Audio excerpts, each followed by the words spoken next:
नमस्कार जय जगन्नाथ। आज आसतु आउ गोटे सुंदर कथा शुणा। मनीष बलवान नुहे समय बलवान। मनीष बलवान नुहे समय बलवान। समय आसिले मनीष को सबु किछि मिली जाए, आउ समय चलीगले मनीषर सबु किछि चली जाए।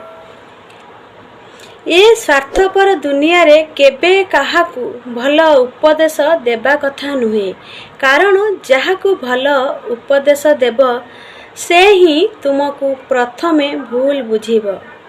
ठीक कहले ना? मोर आउ भरोसा नहीं को संपर्क उपरे, काहेकि ना मु जो संपर्क को नहीं गर्व अनुभव करुथिली से संपर्क रे मु बहुत कष्ट पाइछि। समय सह सबु किछि बदली जाइछि, नहले मोर भी जणे थिला मोर दुख देखिले आखिरु लुह झराउथिला।